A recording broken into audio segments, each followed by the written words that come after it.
Hello, this is Michel Leviathan Sorbet and you are watching a new episode on the Wojennik TV YouTube channel. There are some topics in wargaming which are the subject of a very huge amount of games, and those topics are year to year used by publishers, by designers to prepare new games. One of such topics is, without a doubt, Operation Barbarossa from World War II. And today I would like to show you a game which is covering this operation, one of the biggest military operations in the world's history. But the game uses a different approach to represent this operation, because in most cases we concentrate on the military aspect, on the battles fought during Operation Barbarossa. Here, of course, there will be some battles, but the game is focused very closely on logistics. This game is called Race to Moscow, and this is a continuation to the Race to the Rhine from PHALANX. The game is not yet published. It will be launched on Kickstarter on November the 18th. So here we will have an opportunity to look at the components of this prototype. We will also be able to look at the basic mechanisms of this game, and at the end of this video I will give you some thoughts about my plays, what I think are the strong points of this game and a little bit weaker points also compared to the Race to the Rhine.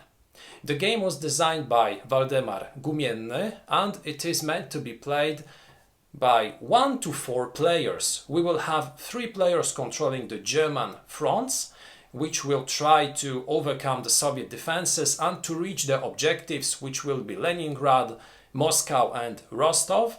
But there is also a possibility to play the game solo or with 2 players, or even in a group of 4 players when one of those players will be playing the Soviets. So it is a game which will suit different playing groups. Now let's take a closer look at the components and then at the mechanisms. Let's go. At first, let's take a look at all the elements which will be enclosed in the final box of Race to Moscow. Of course, this is only a preview of those elements because this is a prototype. Now, the first and major element which will be used in the game will be the game board. The game board, as you can see, is covering pretty much all the area on which the Operation Barbarossa took place. So we have the initial parts of Poland, of pre-war Poland, from where the German attack was launched. We have also different parts of Eastern Europe from which this attack was launched on the USSR in 1941. So the game map depicts all the area from the Black Sea on the south up to the Baltic Sea here in the north. As you can see, this is a point-to-point map with areas which are cities or big towns, and each of those will have their own name and some information on some places written also alongside.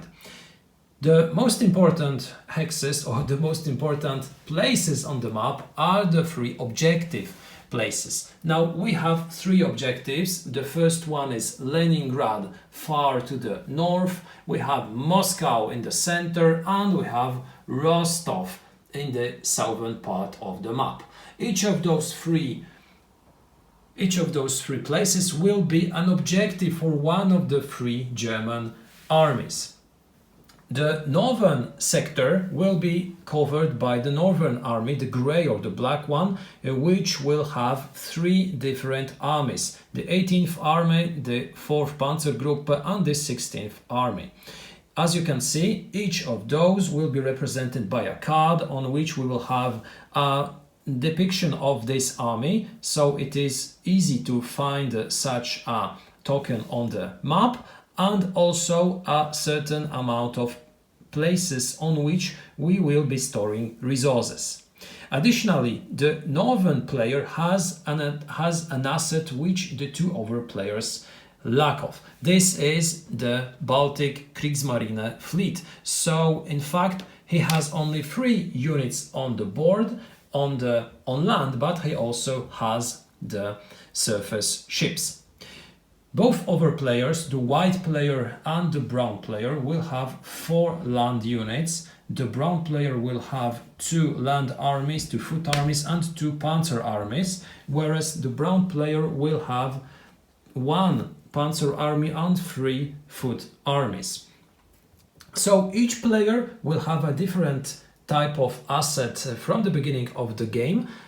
Their starting initial position will also be different, and their final objective is different because, as I mentioned earlier, each of them will try to occupy another objective. The sole exception is Moscow, which can be conquered by each of the 3 players. So, for instance, the grey player, in order to win, can occupy both Leningrad or Moscow. The white player is the only one who has absolutely no other possibility than to take Moscow.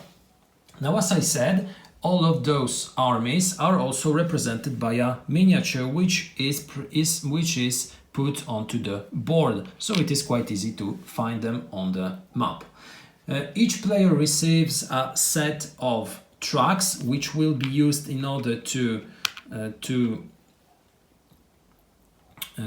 transport resources to fighting armies on the board.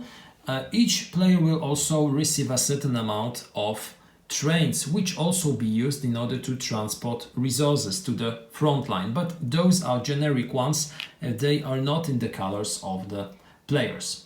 Now, as you can see on the board, we have also some special places where we have information about fortified cities which are a little bit harder to occupy. Then we have also some ports which can be used by the Soviet player to transport resources through the Baltic Sea. And as you can also see on the board, we have some connections between those towns, between those places. Those connections are in 4 different colors. The first one is the gray one, which will connect some towns in the northern army sectors. The second one will be white, which will be connecting some towns in the Mitte army sector, and finally there will be also some brown ones which will connect the towns which will be in the scope of the interest of the southern front. Finally, the last type of connection will be the red one. Those will be the Soviet connections used in order to counterattack and in order to trace supply. Now, we have 3 types of resources in this game. We have ammunition, we have fuel, and we have food. All of them will be very important to the German war effort because munition will be crucial in order to fight, to win battles. Fuel will also be important during battles and in order to enable panzer corps to move. And finally, food will be crucial to the survival of each of the German armies. A very important element of the equipment of each player will be also their own pursuit deck. Each player will receive a pursuit deck from which they will be drawing cards when passing through empty spaces, because spaces on the map will be both empty and occupied. Occupied places will contain very often Soviet counters, and in order to occupy such a place, we will have to fight a pitched battle. We will have to fight the Soviet forces defending such a sector. So when entering such a sector, if this sector is empty, we will be drawing cards from our own pursuit deck. But if we have a Soviet counter on such a hex, we will be drawing cards from a separate deck, from the Soviet deck. And here we will see each time what kind of opponent we will be facing. A third kind of deck, also used during gameplay, will be the OKH deck, Oberkommando des Heeres, which will be used in order to obtain some special benefits during gameplay. Drawing cards from this deck will enable us, for instance, to receive a Stuka support or some other benefits, which will very often be very useful during a game turn. We will be using additional counters, for instance, hold counters, which will be used when our armies lack of food. In such a case, the offensive will be halted until the moment that an army which didn't have any food during the reorganization receives some, because until it does, it is just grounded.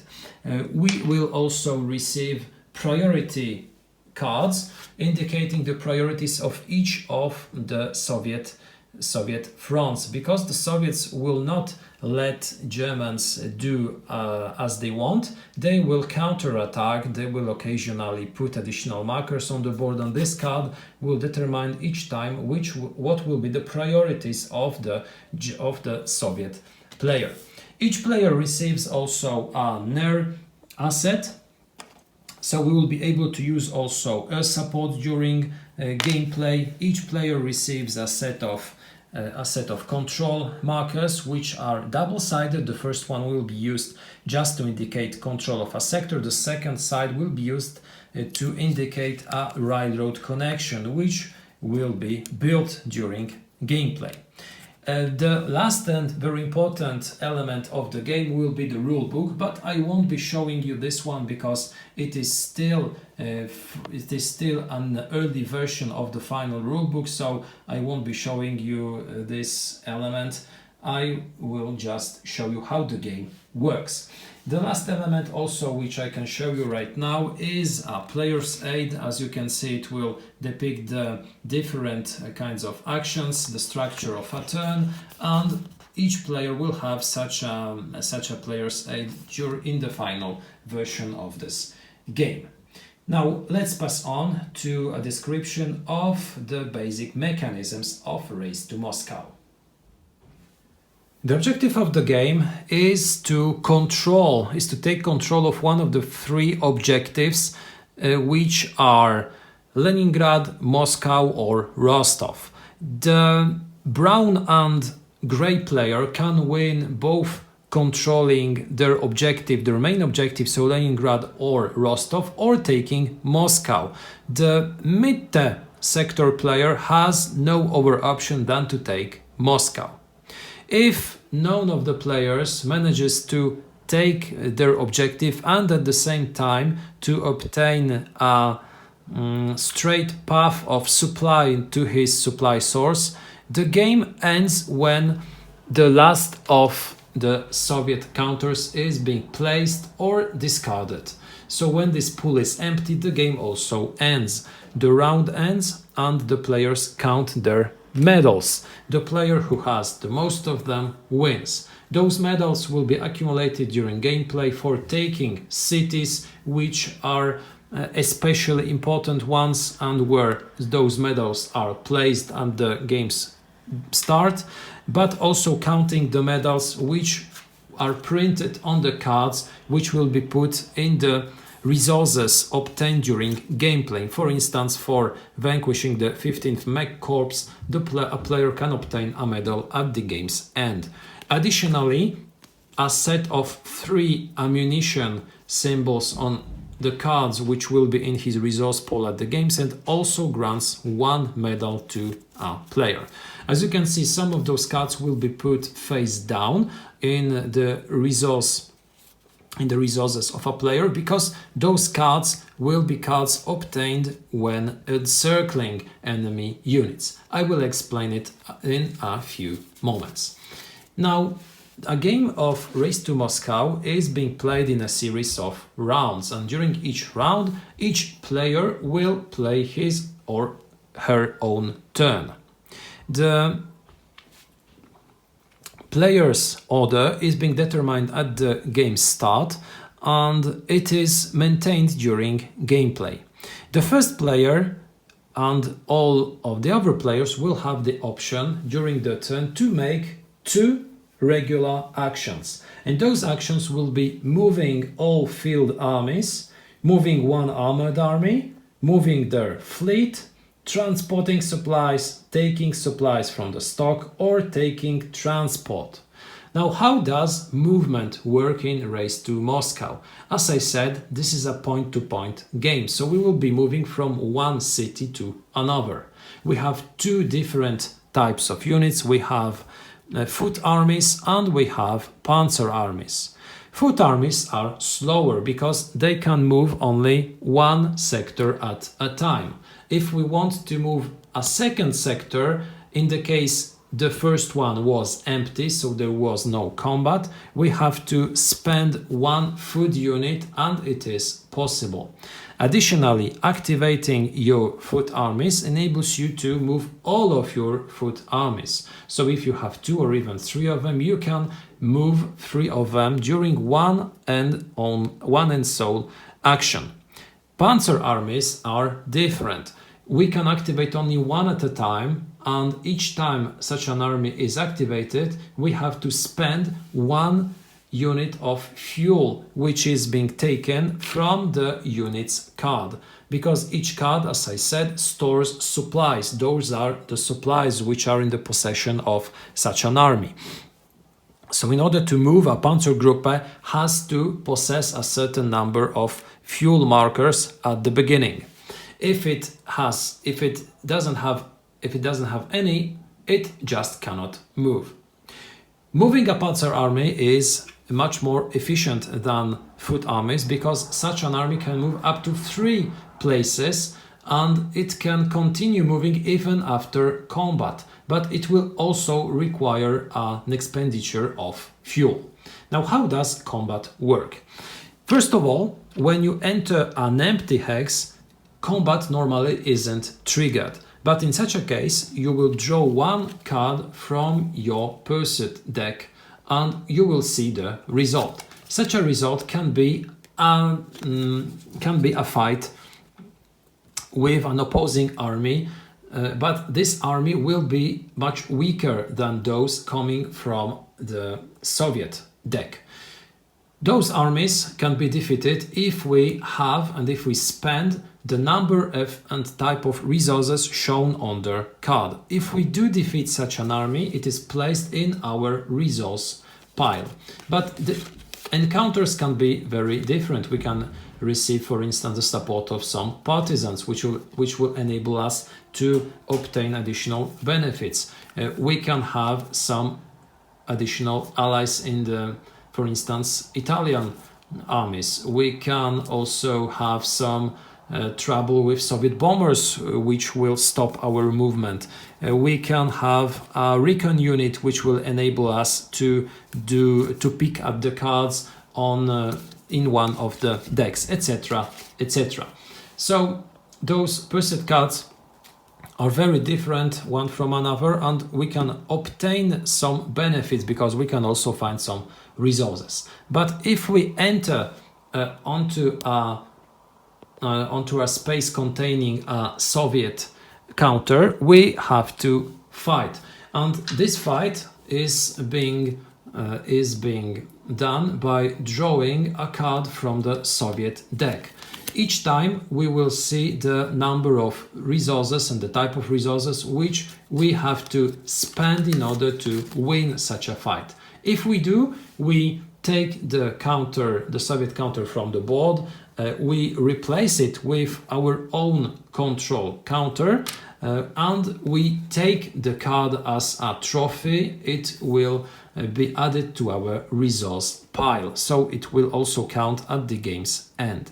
But if we happen not to have all the resources needed in order to win a battle, we have to retreat. So we will return to the place from which we started our movement, and additionally the card of the Russian opponent will be reshuffled into the deck. So we or another player can run into it during one of the future turns. Apart from combat, apart from the standard combat, we have also encirclement rules, because Barbarossa was all about big encirclements, and it is possible in this game to encircle some spaces. If we happen to cut off some spaces from supply, which can be traced through the arrows, also through the red arrows, such spaces become automatically conquered, and we can place our own control marker on it if we happen to encircle such a space. So it is also possible to cut off the supply of several spaces and to take control of several spaces. If such spaces contained markers, enemy markers, we will remove additional cards from the Russian deck without picking at them. So those cards will be placed in our resource pile face down, and those cards will be a final tiebreaker in case of a tie in the number of medals at the game's end. In such a case, the number of encirclement cards will determine the winner. Now, additional actions will be actions which will be connected to supply.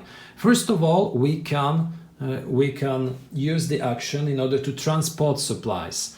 Transport is done always from a supply source, which are the spaces at the map's bottom, and it is possible to transport those supplies with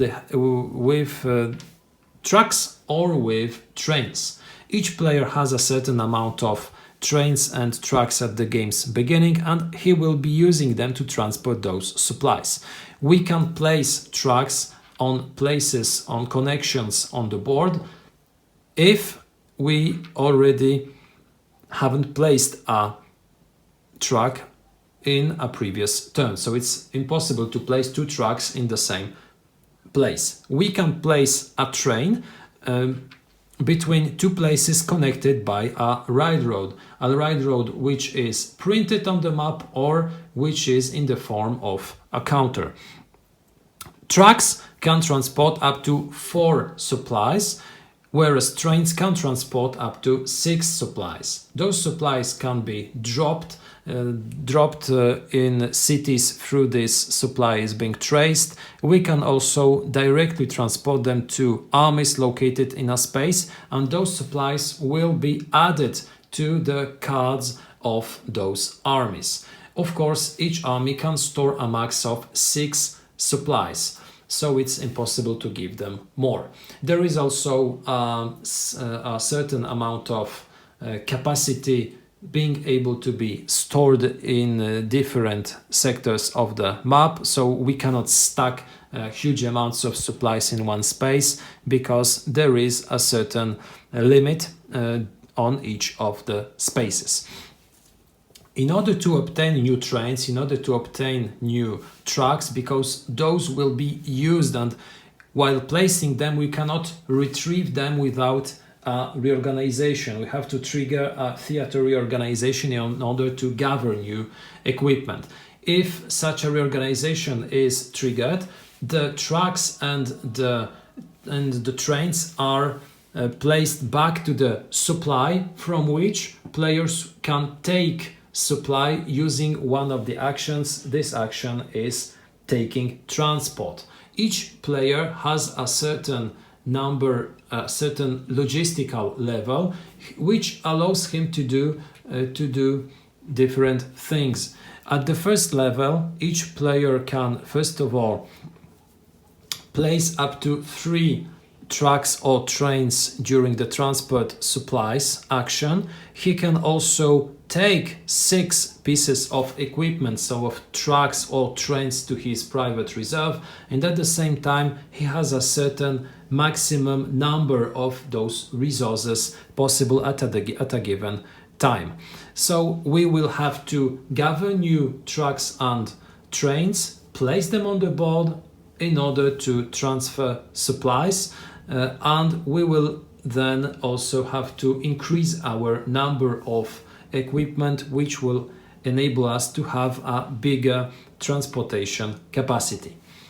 So after doing those actions, so after taking care of supplies, after supplying our armies, transporting ammunition, food or fuel, we pass on to an additional action which is possible in case we have a special card enabling us to do such an action. For instance, an OKH card which will enable us to make an additional action, or cards coming from our pursuit deck which will enable us additional actions. After doing such an action, we pass on to the end of turn, during which we can first of all construct a one railroad, which consists in flipping our counter to the railroad side, extending our railroad connections in Russia. Secondly, we also pass on to the Soviet counterattack phase, in which we verify what will be the reaction of the Soviet player, of the virtual player. This player will, for instance, launch counterattacks, which will mean that we will be able to remove control markers of our opponent from the board under certain circumstances, and we will be also placing additional Soviet markers on the board, because each turn we will be placing such counters. Those counters will grant additional defense to the Soviets, and it will be harder to press on with our attack if those counters accumulate on the board. Now, during gameplay, there will be different overrules used. For instance, governing, as I said, theater reorganization. Sometimes during reorganization, units, armies which lack of food, which will not have any food, will be halted. So those armies will receive a halt marker, and they will need a food supply in order to restart the offensive. Until they receive food, they will be halted, they cannot move. Some additional rules govern, for instance, air support, or using the fleet, which can be used by the grey player in order to cut the supply of Soviet ports, etc., etc. But those are detailed rules, and I won't be explaining them right now. I would like now to pass on to a conclusion, and would like to explain you what are my thoughts after playing this game, what I think are its strong and a little bit weaker points. At the beginning of this conclusion, I would like to underline once more that this game is still a prototype. So what you have seen a few moments ago is a pre-prod version of Race to Moscow. The final version will be, of course, different. The quality of the miniatures, the quality of the map, the rulebook, which I haven't shown you today, will be very different, and of course of high quality, because PHALANX is a company which produces really high quality components in their games. So having said that, I would like to tell you a few words about my thoughts about this title, and do I believe that this is a good title worth supporting on Kickstarter. First of all, I would like to tell a few words about the rules, because this game is something between a Euro game and a war game. It's absolutely not a pure war game, but it's not also a pure Euro game. Now, the setting is of course a historical one. We have military units, we have fronts, we have battles, we have Operation Barbarossa somewhere in the background. But in reality, this game is more about logistics. It's more about delivering some resources to your frontline units. So this game has a lot of Euro style in it.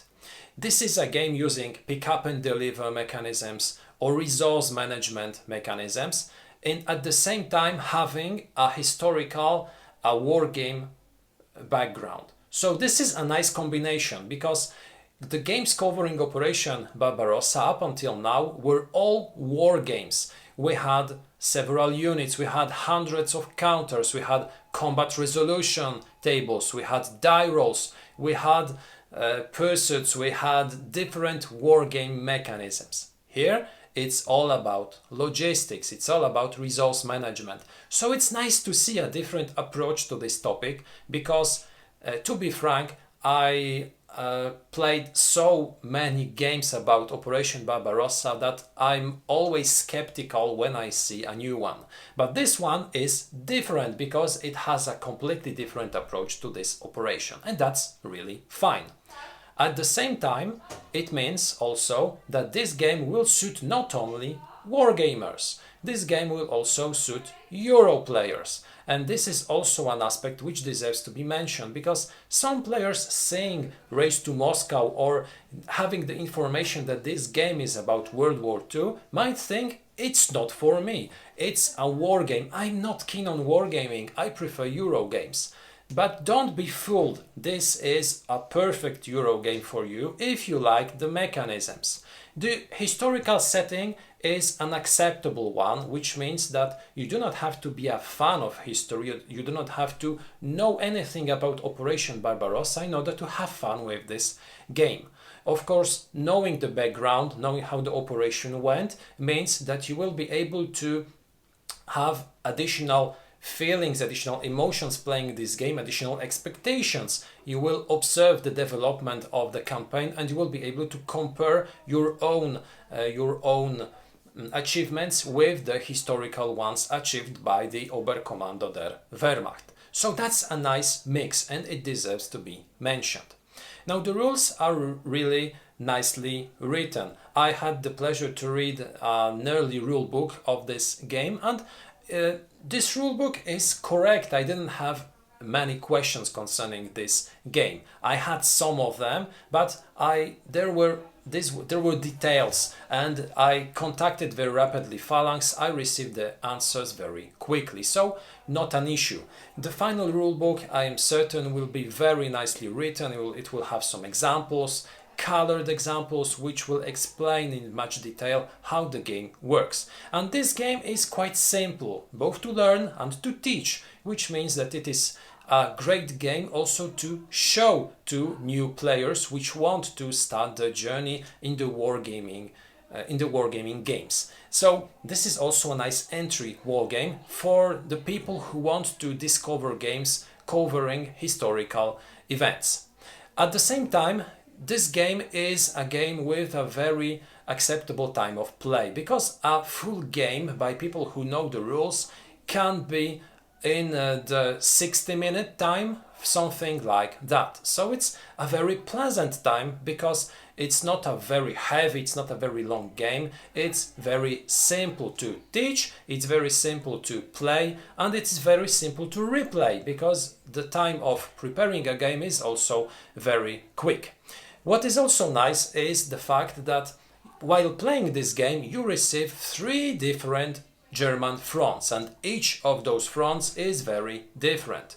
Compared to the Race to the Rhine, the game works very differently, because in the Race to the Rhine we had the differences in the form of different generals. Each of the generals, Montgomery, Patton, had different capabilities. Here, the differences between the fronts are inside the units that you receive.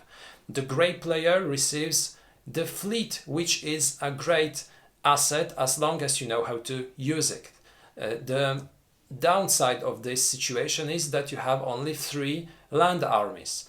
The middle player, the white player, has 4 armies and 2 panzer armies, so you can use your spearhead in order to push forward very rapidly. At the same time, you will be focused on taking Moscow, which is the most difficult objective, because you have no other solution to win the game through sudden death than to take the Soviet capital. At the same time, your both opponents will sometimes try to block your passage, will try to take different cities, because your trajectory to Moscow will be also sometimes close to the trajectories taken by your 2 neighbors. The brown player has a lot of space. He has a lot of ground to take, because you can take the Crimean Peninsula, you can take a part of the Caucasus while traveling to Rostov. But you have only one panzer army, so your foot armies will be quite slow in their advance. So those three fronts will work very differently, and that's a great idea, because playing this game by using one front or another will be a very different experience. Additionally, you have some optional rules which will increase the replayability, and additionally you have also the Soviet variant, because you can play the Soviet side as well. So you receive quite a few games in one box, and this is very nice. I think that this game also is a game which, as I said earlier, is a game with great dynamics, because the time of play is quite short. At the same time, the mechanisms are very intuitive, and while playing the game, while it develops, you feel the problems with resources flowing to the front line. At the beginning of the game, you just pierce through the Soviet defense and you move rapidly forward without having major problems, because the resources are here, they are close to your armies. But then when you advance, when your supply lines begin to be much longer, those problems will become bigger, and the time of delivery of the crucial resources, of fuel, of ammunition, will be much longer. So it will be interesting to see how the situation develops, and it will be interesting to see how the problems that you will encounter will become bigger and bigger, closer to your final objectives. The same problems that the Germans had back in 1941. So what are the weaker points of this title? Because as every title, this one also has some. I said that a big advantage of this game, a big strong point, is the fact that it can suit both Euro and Wargame players. But this big advantage is at the same time also a weaker point, because some wargamers, some really heavy wargamers, will treat this game to be too light to be a war game. They will, looking at it, say it's a Euro game, it's not for me. I would prefer to play a hex and counter game about Barbarossa. I would like to play a game with a CRT, with die rolls, with stacking rules, etc. So this game will not suit every wargamer, because it's a crossover between a Euro game and a war game, and it might be too light for some players. This is also due to the fact that the combat resolution is absolutely very straightforward. You just draw a card and see if you have the resources on the card on your own army. That's it. No additional modifiers, no additional tactics. And without the encirclement rules, which are an excellent addition to the core rules, we have absolutely no possibilities to influence those battles. Maybe also apart the possibilities of using our aircraft support. So the game is set in a historical period, but it has few historical mechanisms inside it. We have much more logistical mechanisms in this game than wargame mechanisms, and this might be a problem for some wargame players. The second aspect is that, in my opinion, the games tend to be crowded from time to time. When the situation develops on the board, we will have some crowd issues on some parts of the board. We will have a lot of resources, of counters stacked in one place, and at some time we will be wondering where those resources are, because the distances between certain connections are really small. At the same time, if we move accidentally one truck or a train or even a fuel unit, then we will have some doubts where this unit was located at the first time. So the board, which is, in my opinion, a functional one, still would require some tweaks in order to increase the amount of space where we can store some things. At the present situation, at the current situation, I believe those spaces are a little bit too small to store everything that will land on those spaces at some point of the game. Not a major issue, but something which might be annoying for some players during gameplay. Having said all that, I believe that Race to Moscow is a very interesting game about Operation Barbarossa, because it's a game covering having a different approach to this operation, something which I always very appreciate. A game with intuitive mechanisms, with great rules, with great replayability, a game which will suit both Euro players and also wargame players who want to play the Operation Barbarossa, but from a different perspective. If you wonder if to back this project on Kickstarter, I would definitely recommend you to do so, because it is a game which just deserves it. I really hope that this game will get published. I will keep my fingers crossed. This was a review of a prototype version of Race to Moscow from PHALANX. Thank you a lot for watching this video. I wish you an excellent day, and I invite you to look at our other materials. We have also some reviews and some unboxings or some other videos on our YouTube channel. See you next time, and bye.